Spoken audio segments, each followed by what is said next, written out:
91.1 நான் உங்க ரேடியோ ஸ்ரீ கலை தான் உங்ககிட்ட பேசிட்டு இருக்கேன். சின்ன 4 பாட்டு கேட்டீங்க. 4 பாட்டு முடிஞ்சதுக்கு அப்புறமே 3 பேர் பேச போறாங்க. யார் அப்படின்னாக்கா Raja Selvakumar sir and Rajesh Kanna and Kalaivani. இவங்க 3 பேரும் பேசுறாங்க. அந்த 3 பேரோட சேர்ந்து இந்த கலைவாணியும் பேசிட்டு இருக்கிறேன். சரி, ஓகே. இப்ப அடுத்ததா இந்த நரம்பு தண்டுன்னு சொல்லுவாங்க. இந்த ஸ்பைனல் கார்டு அப்படின்னு சொல்லுவாங்க இல்லையா? அது என்னன்னு சொல்லுவாங்க? தண்டுவடமா? ஓகே, அதை பத்தி கொஞ்சம் சொல்லுங்களேன் சார் அப்படின்னு சொல்லி கேட்டிருந்தோம். அதை பத்தி சொல்றதுக்காக டாக்டர் ராஜா செல்வகுமார் சார், சொல்லுங்க சார். ஸ்பைனல் கார்டு இன்ஜுரி, அதாவது தண்டுவட பாதிப்பு அப்படிங்கிறது நம்ம உடம்புல மூளையில இருந்து தொடர்ச்சியா வரக்கூடிய ஒரு பகுதி தான் தண்டுவடம்ங்க. உடம்புல உள்ள உணர்ச்சிகள் மற்றும் செயல்பாடுகளை கட்டுப்படுத்துறது தான் இதோட பணி. பாத்தீங்கன்னா ரோட் டிராபிக் ஆக்சிடென்ட், இல்ல கீழே விழுறது, இல்ல ஸ்போர்ட்ஸ் இன்ஜுரி, இந்த மாதிரி காரணங்களால நிறைய பேருக்கு பாத்தீங்கன்னா இந்த தண்டுவடத்துல பாதிப்பாகுது. இது 2 டைப்பா இருக்கு. கம்ப்ளீட் இன்ஜுரி சொல்லுவாங்க, இன்கம்ப்ளீட் இன்ஜுரி சொல்லுவாங்க.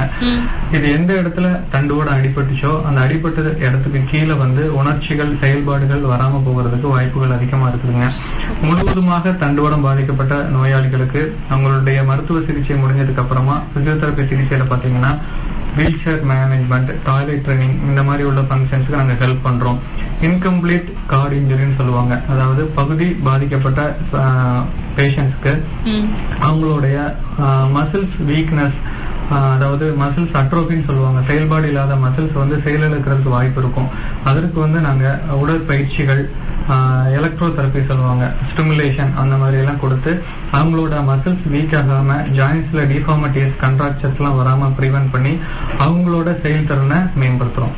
ஓகே, வேற என்ன மாதிரியான விஷயங்கள்? பக்கவாதம் வர்றதுக்கு முன்னாடி நிறைய நோயாளிகளுக்கு பாத்தீங்கன்னு சொன்னா அதோட அறிகுறிகள் தெரிய ஆரம்பிக்கும். TIA அப்படின்னு சொல்லுவாங்க. கை காலில் மறக்க ஆரம்பிக்கிற மாதிரி இருக்கும், பேச்சு வளர்ற மாதிரி இருக்கும். அந்த ஸ்டேஜிலேயே உடனடியாக ஒரு மருத்துவமனைக்கு போனீங்க அப்படின்னா இந்த பக்கவாதத்தோட அடுத்த ஸ்டேஜுக்கு போகாமலே அதை பிரிவென்ட் பண்ண முடியும். ஓகே ஓகே, எவ்வளவு பெரிய இன்ஃபர்மேஷன் கொடுத்துருக்காரு பாத்தீங்களா? இது மாதிரி இன்னும் நிறைய விஷயங்கள் உங்களுக்காகவே காத்துட்டு இருக்கு. அது எல்லாத்தையும் தெரிஞ்சுக்கணும்னா ஸ்டேடியம்ல இருங்க, கேளுங்க. FM radio city 91.1, radio city 91.1.